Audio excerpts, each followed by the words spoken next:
ঐক্যের লক্ষ্যে ধর্মীয় নেতাদের সঙ্গে প্রধান উপদেষ্টার বৈঠক আজ। সার্বভৌমত্বের প্রশ্নে একাটা রাজনৈতিক দলগুলো ষড়যন্ত্রকারীদের হুঁশিয়ারি। যেভাবে আপনারা এই 5ই আগস্টের পর থেকে একত্র হয়ে চলেছেন, সেই একতা এখনো ঐক্য, সেই মজবুত ঐক্য রয়ে গেছে এবং থাকবে, সেটা আমরা জনগণকে জানিয়ে দিলাম আজকে। ফিরছে পুরনো শিক্ষাক্রম, মাধ্যমিকে বাংলা ইংরেজিতে সংযোজন বিয়োজন হচ্ছে, প্রবন্ধ ও কবিতা থাকছে জুলাই গণঅভ্যুত্থানও। আলু বীজ ও সারের চড়া দামে বিপাকে মুন্সিগঞ্জের চাষিরা। বীজ বিক্রি হচ্ছে 3 গুণ পর্যন্ত বেশিতে, কারসাজি দেখছে কৃষি বিভাগ। প্রেসিডেন্টের অভিশংসন প্রস্তাবে দক্ষিণ কোরিয়ার ক্ষমতাসীন দলে অস্থিরতা, প্রতিরক্ষামন্ত্রী, সেনাপ্রধান সহ বেশ কয়েকজনের পদত্যাগ। এবং প্রথম টি-20তে বাংলাদেশের মুখোমুখি হচ্ছে আয়ারল্যান্ড। এবারও লক্ষ্য হোয়াইট ওয়াশ, ঘুরে দাঁড়ানোর প্রত্যয় আইরিশদের।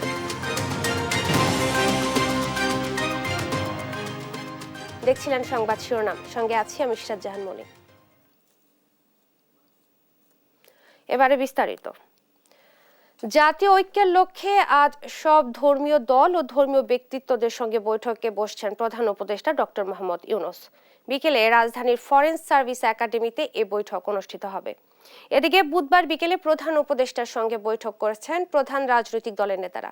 স্বাধীনতা ও সার্বভৌমত্বের প্রশ্নে কোনো ছাড় নয় জানিয়ে জাতীয় ঐক্যের ডাক দিয়েছে দলগুলো। বিএনপি নির্বাচনের গুরুত্ব উপস্থাপন করলেও আন্তর্জাতিক মহলে মিত্র দেশের সঙ্গে বন্ধুত্বের তাগিদ দিয়েছে জামাত। M A আজিমের report. প্রধান উপদেষ্টার আমন্ত্রণে বুধবার বিকেলে ফরেন সার্ভিস একাডেমিতে আসেন দেশের রাজনৈতিক দলগুলোর শীর্ষ নেতারা।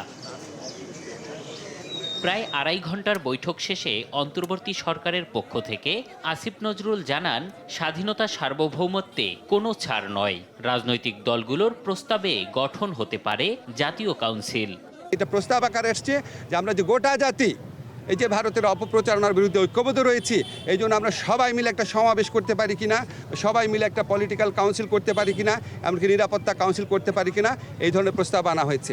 এই সবার মূল সুর ছিল যে আমাদের মধ্যে মত পথ আদর্শের ভিন্নতা থাকবে, আমাদের রাজনীতি ভিন্নতা থাকবে, অবস্থান ভিন্নতা থাকবে, কিন্তু দেশ সার্বভৌমত্ব এবং অস্তিত্বের প্রশ্নে আমরা সবাই এক। পরশক্তি দমন ও শক্তিশালী রাষ্ট্র গঠনে নির্বাচিত সরকারের গুরুত্ব তুলে ধরেন বিএনপি নেতারা। নির্বাচনের জন্য একটি রোডম্যাপ দেওয়া, যাতে করে জনগণ একটি রোডম্যাপ পেলে নির্বাচনমুখী হয়ে গেলে যে সকল ষড়যন্ত্র এখন আপনারা দেখতে পাচ্ছেন, এইসব ষড়যন্ত্র আর কেউ করতে সাহস পাবে না। মিত্র দেশগুলোর সাথে বন্ধুত্ব বাড়িয়ে অপপ্রচারকারী ও স্বাধীনতায় আঘাতকারী দেশগুলোর সাথে মোকাবিলার আহ্বান জানান জামাত ইসলাম ও গণ অধিকার পরিষদ। পার্শ্ববর্তী দেশ, তারা আমাদের প্রতিবেশী, আমরা তাদের সাথে সৎ প্রতিবেশী সুলভ সম্পর্ক চাই, কিন্তু সাম্প্রতিক কিছু ভূমিকা ছিল অত্যন্ত উস্কানিমূলক, অসহিষ্ণু, অগ্রহণযোগ্য। যদি ভারত আমাদের সাথে একটা বন্ধুত্বপূর্ণ সম্পর্ক এগিয়ে নিতে চায়, সরকারের পক্ষ থেকে এবং বাংলাদেশের রাজনৈতিক দলগুলোর পক্ষ থেকে সেই অ্যাপ্রোচ হবে। যদি ভারত সে ধরনের অ্যাপ্রোচ না দেখায়, তাহলে আবার বাংলাদেশের এই মুহূর্তে যারা মিত্র, তাদেরকে সাথে নিয়েই বাংলাদেশ তার কর্মকৌশল ঠিক করবে। দলগুলোর মধ্য থেকে জাতীয় ঐক্যের প্রকাশ ও জাতির একাত্মতা প্রকাশে নির্ধারিত দিবস ও সমাবেশের প্রস্তাব দিয়েছে অনেকে। ভারতে যদি বাংলাদেশকে অস্থিতিশীল করে তুলতে চায়, তারা যদি বাংলাদেশের নিরাপত্তা নিয়ে তারা যদি খেলা করতে চায়, ভারতের নিরাপত্তাও কিন্তু ঝুঁকির মধ্যে পড়তে পারে। ফ্যাসিবাদ এর বিরুদ্ধে গণতন্ত্র দিয়ে আমাদের মোকাবেলা করতে হবে। এই যে সাম্প্রদায়িক উস্কানির বিরুদ্ধে আমাদেরকে সম্প্রীতি, আমাদের দেশের সকল মানুষের, সকল ধর্মের, জাতির সকল মানুষের নিরাপত্তা নিশ্চিত করে ঐক্য আমাদের মোকাবেলা করতে হবে। শীঘ্রই প্রধান উপদেষ্টার দেয়া জাতির উদ্দেশ্যে ভাষণে সিদ্ধান্ত জানানোর দাবিও তোলেন রাজনৈতিক নেতারা।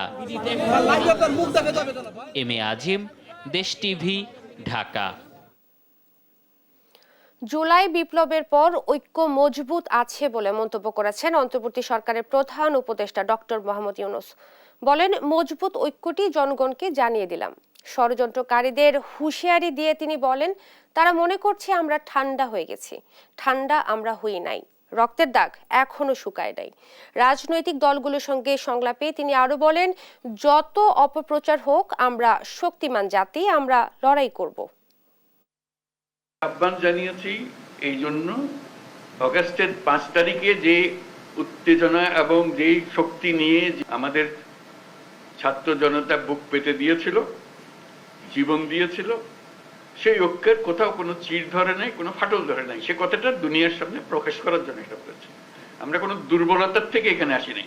যত ষড়যন্ত্র করুক, যত অপপ্রচার করুক, যত কিছুই করুক, আমাদের থেকে এটা ছিনিয়ে নিতে পারবে না। কাজে আমরা সেই শক্তিমান জাতি, আমরা লড়াই করব। নানা মত, নানা পথ এগুলো থাকবে, এটা যে কোনো জাতির মধ্যে থাকবে, কিন্তু এই বিষয়ে কোনো রকমের মতভেদ আমাদের নাই। এই 5ই আগস্টের পর থেকে একত্র হয়ে চলেছেন, সেই একতা এখনো ঐক্য, সেই মজবুত ঐক্য রয়ে গেছে এবং থাকবে। আমাদের ঐক্য ছিনিয়ে নিতে পারবে না, কেউ আমাদের স্বাধীনতার থেকে আমাদেরকে বঞ্চিত করতে পারবে না।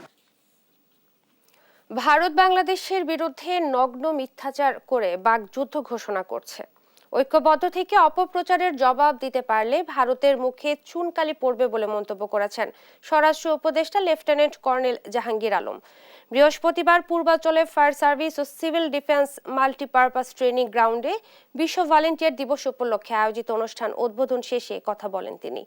এ সময় উপদেষ্টা বলেন, সীমান্তে কোনো উত্তেজনা নেই। জাতীয় ঐক্যের যে ডাক দেয়া হয়েছে তা সব ধরনের নিরাপত্তায় মাইল ফলক হয়ে থাকবে। বাংলাদেশে নয়, বরং ভারতেই শান্তিরক্ষী বাহিনী পাঠানো দরকার বলেও মন্তব্য করেছেন উপদেষ্টা। তো আপনারা জানেন যে ভারতীয় মিডিয়া অপপ্রচার চালাচ্ছে, এরা বাংলাদেশ সম্বন্ধে অপপ্রচার চালাচ্ছে। এটার জবাব কিন্তু আপনারাই দিতে পারেন সত্যি ঘটনা প্রকাশ করে। আমার মনে হয় ওনার দেশের শান্তিরক্ষী বাহিনী প্রয়োজন। ওই জন্যই উনি বলছেন যে ওনার দেশের জন্যই মনে হয় আমাদেরটা ভুলে বুঝে পারি যে বাংলাদেশের জন্য ওনার দেশের শান্তিরক্ষী বাহিনী এখন প্রয়োজন। ওনার দেশে দেখেন না যে ইসেরা কি বলে সংখ্যালঘুরা কিভাবে অত্যাচারিত হচ্ছে, ওই জন্যই মনে হয় উনি ওনার দেশের জন্যই মনে ওইটা চাচ্ছে। কোন ধরনের হুমকির মুখে নেই, আমাদের সার্বভৌমত্ব কোনো হুমকির মুখে নেই, কোন ধরনের আমরা হুমকির মুখে নেই।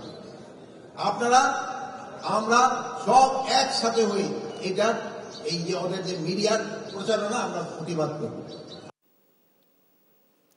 পলাতক স্বৈরাচারের মতো ক্ষমতা নয়, দেশ পরিচালনা করতে চায় বিএনপি। চট্টগ্রামে আয়োজিত বিভাগীয় প্রশিক্ষণ কর্মশালায় প্রধান অতিথি হিসেবে ভার্চুয়ালি যুক্ত হয়ে এ কথা বলেন বিএনপির ভারপ্রাপ্ত চেয়ারম্যান তারেক রহমান। এ সময় সব ষড়যন্ত্র মোকাবেলা করে লক্ষ্যে পৌঁছাতে ধৈর্য ধরারও আহ্বান জানান তিনি। সাইফুল রিপনের প্রতিবেদন। রাষ্ট্র কাঠামো মেরামতের 31 দফা ও জনসম্পৃক্তি শীর্ষক প্রশিক্ষণ কর্মশালার চট্টগ্রাম বিভাগীয় আয়োজনে প্রধান অতিথি হিসেবে ভার্চুয়ালি যুক্ত হন বিএনপির ভারপ্রাপ্ত চেয়ারম্যান তারেক রহমান। এ সময় উপস্থিত নেতাকর্মীদের বিভিন্ন প্রশ্নের উত্তর দেওয়ার পাশাপাশি 31 দফা প্রান্তিক পর্যায়ে পৌঁছে দিতে প্রয়োজনীয় নানা দিক নির্দেশনা দেন বিএনপির ভারপ্রাপ্ত চেয়ারম্যান। এখন দলের একজন কর্মী হিসেবে, দলের একজন নেতা হিসেবে আপনাকে এটি নিয়ে যেতে হবে, মানুষের দ্বারে দ্বারে নিয়ে যেতে হবে। দলীয় নেতাকর্মীদের উদ্দেশ্যে বলেন, ক্ষমতা নয়, দেশ পরিচালনার দায়িত্ব চায় বিএনপি। তার জন্য প্রয়োজন জনগণের আস্থা ধরে রাখা। কঠোরভাবে আপনাদেরকে আজকে আপনাদের নেতা হিসেবে নির্দেশনা দিতে চাই, আপনাদের সহকর্মী হিসেবে আপনাদের কাছে বিনীত অনুরোধ করে বলতে চাই, পার্থক্যটা বুঝতে হবে। ক্ষমতায় ছিল পলাতক স্বৈরাচার, ক্ষমতা ছাড়া কিচ্ছু বুঝতো না বলেই দেশের মানুষের জন্য কোনো কাজ করেনি, ক্ষমতা দখল করে ক্ষমতায় ছিল। আমরা দেশ পরিচালনার সুযোগ পেতে চাই জনগণের সমর্থন নিয়ে, এবং সেই জন্যই দেশ পরিচালনার যদি সুযোগ পেতে চান, দেশ পরিচালনা যদি করতে চান, তাহলে নিজেকে সেইভাবে গড়ে তুলতে হবে, নিজের প্রতি মানুষের সেই সমর্থন, আস্থা অর্জন করতে হবে। আস্থা নষ্ট হয় এমন কোনো কাজ করা থেকে আমরা নিজেদেরকে বিরত রাখবো। ষড়যন্ত্র মোকাবেলা করে বিজয়ী হতে হলে নেতাকর্মীদের ধৈর্য ধরার আহ্বানও জানান বিএনপির ভারপ্রাপ্ত চেয়ারম্যান। যদি আমাদের প্রধান রাজনৈতিক প্রতিপক্ষ থাকতো, মাঠে থাকতে পারত, সেক্ষেত্রে নির্বাচন যতটুকু কঠিন হতো, আমি মনে করি নির্বাচন আগামী দিনে আরো কঠিন, তারা দুর্বল হয়ে যেতে আরো কঠিন। এখানে অনেক ষড়যন্ত্র চলছে এবং অনেক অদৃশ্য শক্তি আপনার বিরুদ্ধে কাজ করছে। একটু ঠান্ডা মাথায় আল্লাহর রাস্তে এগুলো চিন্তা করুন আপনারা। বহু ষড়যন্ত্র চলছে, এই ষড়যন্ত্রকে যদি উপড়ে ফেলতে হয়, এই ষড়যন্ত্রকে উতরে যদি আসতে হয়, আমাদেরকে ধৈর্যর পরিচয় দিতে হবে, আমাদেরকে ধৈর্যশীল হতে হবে, আমাদের আচরণ সেরকম হতে হবে। বিএনপি জনগণের সাথে আছে, জনগণের সাথেই থাকবে দাবি করেন তারেক রহমান। আমরা জনগণের সাথে আছি, আমরা ইনশাল্লাহ জনগণের সাথে থাকব, কারণ জনগণই রাজনৈতিক দল হিসেবে জনগণই আমাদের শেষ ভরসা। সাইফুল রিপন, দেশ টিভি, ঢাকা। স্বৈরাচার শেখ হাসিনা দেশ ত্যাগের পরপরই ময়মনসিংহে সাধারণ মানুষের ক্ষোভের আগুনে পড়ে আওয়ামী লীগ নেতাদের বেশ কিছু ঘরবাড়ি, ব্যবসা প্রতিষ্ঠান। তবে সে সময় শুরু হওয়া লুটপাট 4 মাসেও পুরোটা থামেনি। তাই সাধারণ মানুষের মধ্যে স্বস্তি ফিরিয়ে আনতে লুটপাট অরাজকতা বন্ধে কড়া হুঁশিয়ারি দিয়েছে পুলিশ ও বিএনপি নেতারা। ময়মনসিংহ থেকে সহকর্মী ইলিয়াস আহমেদের রিপোর্ট, জানাচ্ছেন টুম্পা আফরোজ। গত 5 আগস্ট বৈষম্য বিরোধী আন্দোলনে স্বৈরাচার শেখ হাসিনা দেশ ত্যাগ করলে ওই দিন বিকেলে ময়মনসিংহের মুক্তাগাছার ঘোগা ইউনিয়নে 15টি বাড়ি ও ব্যবসা প্রতিষ্ঠানে হামলা, ভাঙচুর, অগ্নিসংযোগ এবং লুটপাট হয়। ভয়ে গা ঢাকা দেন আওয়ামী লীগের নেতাকর্মীরা। তবে সরকার পতনের 4 মাসেও বন্ধ হয়নি লুটপাট। ফের 24 নভেম্বর ভোররাতে খাগড়জানা গ্রামের ইটভাটায় হামলা, ভাঙচুর করে চালানো হয় লুটপাট। এতে অংশ নেন অন্তত 3 শতাধিক মানুষ। এ সময় লুট করা হয় নানা সরঞ্জামাদি। 600 মানুষ হবো, কমের পক্ষ। এগুলি মিশিং আছিল, পরে খলার যত ভারী ভারী জিনিস আছে, কোনো জিনিস থইছে না। গাড়ির মধ্যে রান্দাও ধরছে, রান্দাও ধইরা এখানে আপনার পরে এখান থেকে লুটপাট করছে। 10টা গরু নিয়ে আছে, এনেকা 500 লোক আছিল। আইয়া আনে দেখি বাইরে টেরিয়া সব বাইরেছে, বাইরে ভাঙিয়ে ভাঙচুর কইরা পড়ে গেছে।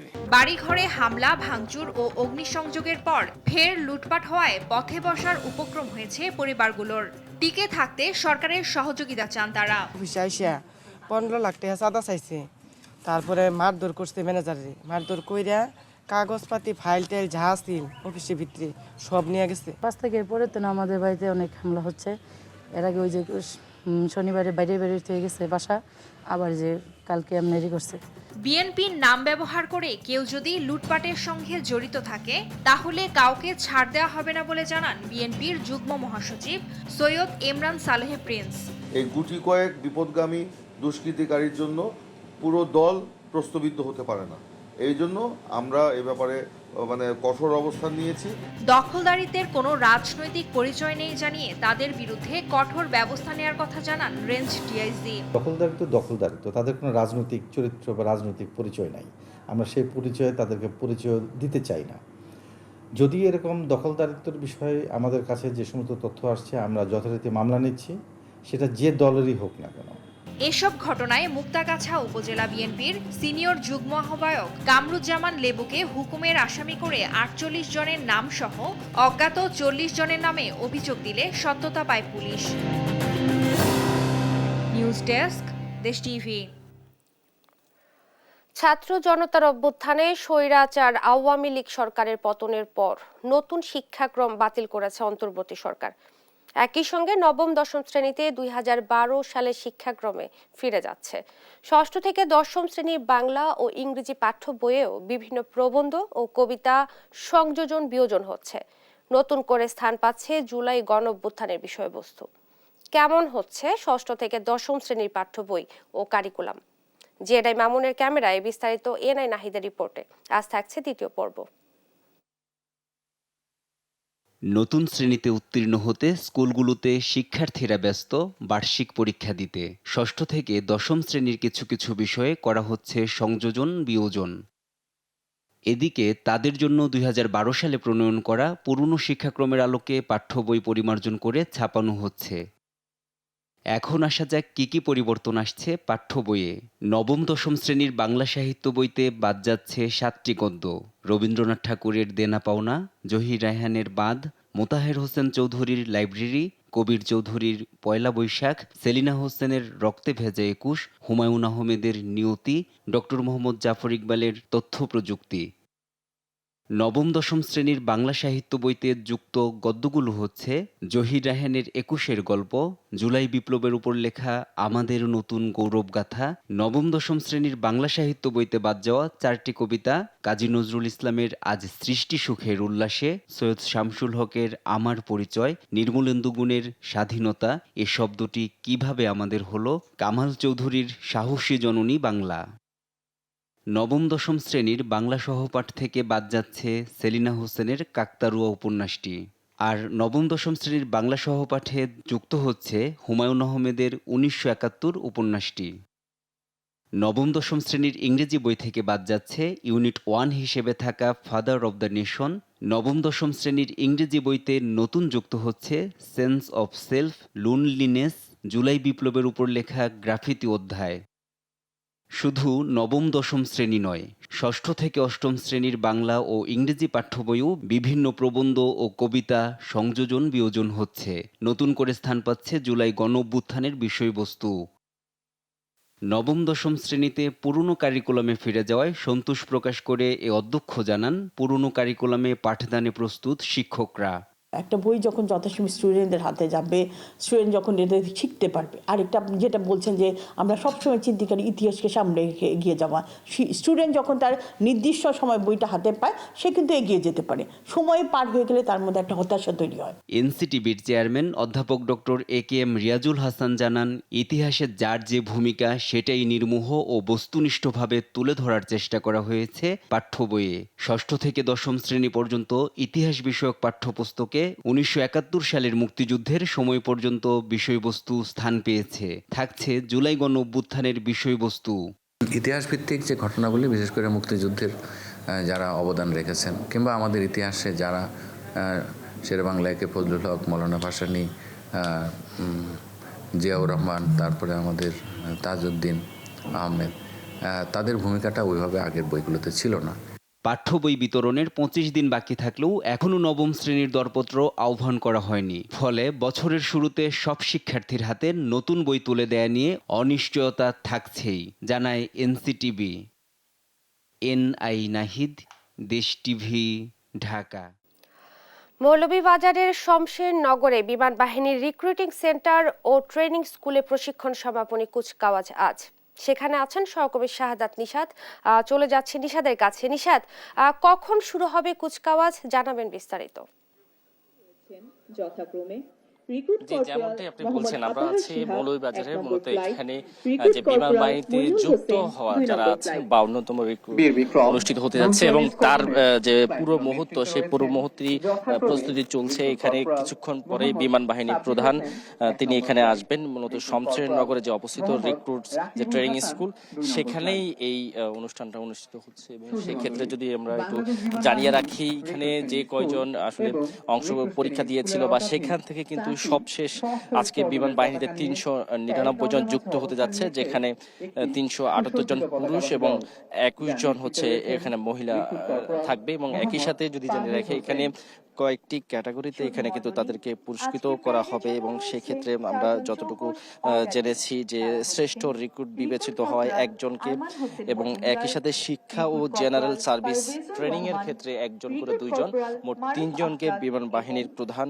তিনি এখানে তাদের হাতে পুরস্কার তুলে দিবেন। এবং একই সাথে এখানে যে প্যারেড গ্রাউন্ডের যে সব কুচকাওয়াজ, সেই কুচকাওয়াজ কিন্তু এখানে শুরু হচ্ছে এবং কুচকাওয়াজে পরিদর্শন করবেন বিমান বাহিনীর প্রধান। এবং সেই কারণেই কিন্তু এখানকার যে পুরো প্রস্তুতি, সেই পুরো প্রস্তুতিকে আমরা এখানে লক্ষ্য করতে পারছি। এবং কিছুক্ষণ মধ্যে এখানে বিমান বাহিনীর প্রধান উপস্থিত হবেন এবং একই সাথে যে বাহিনীর অন্যান্য যারা কর্মকর্তা রয়েছেন তারা কিন্তু অলরেডি উপস্থিত আছেন। এবং কুচকাওয়াজের পরপরই কিন্তু তাদেরকে যে দায়িত্ব, সেই দায়িত্ব বুঝিয়ে দেওয়ার জন্য যে পুরো প্রস্তুতি, সেই প্রস্তুতি সম্পন্ন হবে।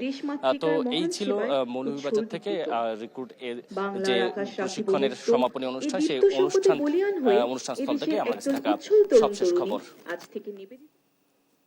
ধন্যবাদ আপনাকে। মৌলভীবাজারের শমশের নগরে বিমান বাহিনীর রিক্রুটিং সেন্টার ও ট্রেনিং স্কুলে প্রশিক্ষণ সমাপনী কুচকাওয়াজ অনুষ্ঠান থেকে বিস্তারিত জানাচ্ছিলেন সহকর্মী শাহাদাত নিশাত। গণমাধ্যম ও সামাজিক যোগাযোগ মাধ্যমে শেখ হাসিনার বিদ্বেষমূলক বক্তব্য প্রচারে নিষেধাজ্ঞা চেয়ে আন্তর্জাতিক অপরাধ ট্রাইব্যুনালে আবেদন করেছে প্রসিকিউশন টিম। বৃহস্পতিবার সকালে প্রসিকিউশনের পক্ষে এই আবেদন করা হয়। ট্রাইব্যুনালের চেয়ারম্যান বিচারপতি মোহাম্মদ গোলাম মর্তুজা মজুমদারের নেতৃত্বাধীন 3 সদস্যের বেঞ্চে এই শুনানি হবে। গেল কয়েকদিন ধরে সামাজিক যোগাযোগ মাধ্যমে অন্তর্বর্তী সরকারকে নিয়ে নানা কটূক্তি করেছেন ভারতে অবস্থানরত শেখ হাসিনা, যা বিভিন্নভাবে সামাজিক যোগাযোগ মাধ্যমে ছড়িয়ে পড়ে। প্রসিকিউশন বলছে যে সমস্ত হেট স্পিচ দিচ্ছেন তা বন্ধেই এই আবেদন করা হয়েছে। এর আগে গেল 18 নভেম্বর, জুলাই, আগস্ট গণহত্যায় দায়ের করা মামলায় শেখ হাসিনার বিরুদ্ধে 1 মাসের মধ্যে তদন্ত শেষ করার নির্দেশ দিয়েছিলেন আন্তর্জাতিক অপরাধ ট্রাইব্যুনাল।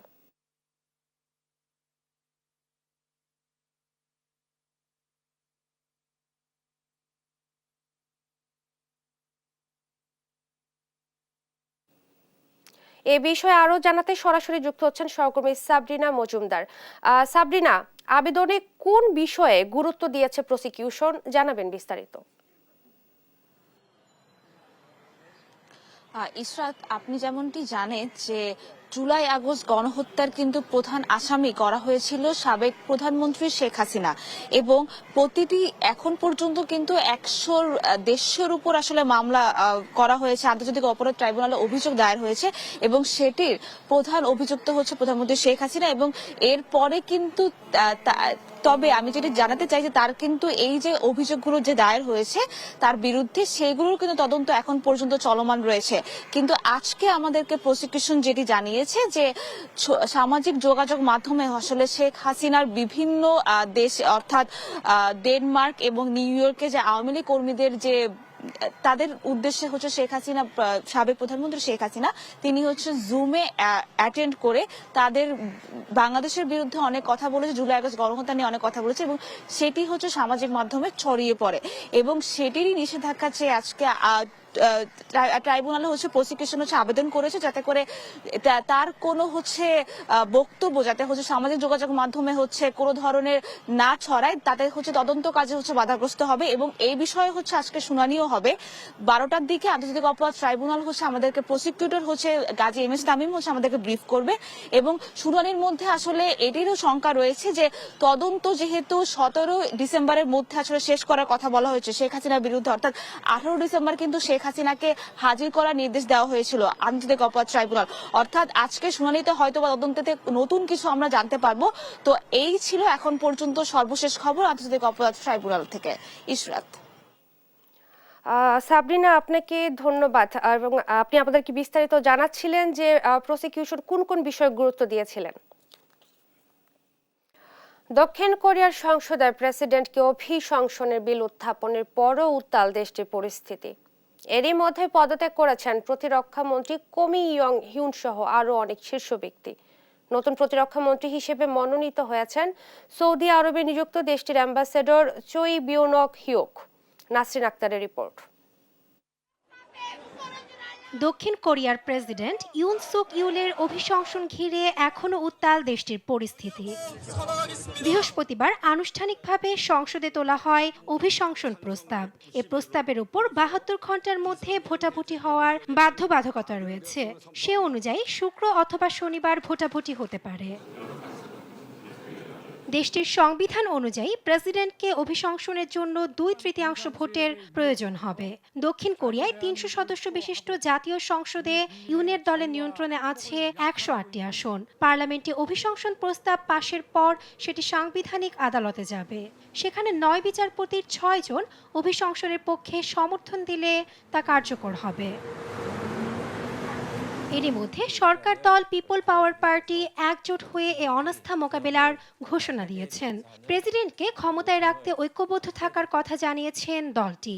ইউএনের দলের অন্যতম শীর্ষ নেতা চো খিয়ং জানান, পিপল পাওয়ার পার্টির 108 আইন প্রণেতা এক হয়ে অভিশংসন প্রস্তাব বাতিল করে দিবেন, কারণ অভিশংসনের জন্য প্রয়োজনীয় ভোট নেই বিরোধীদের হাতে।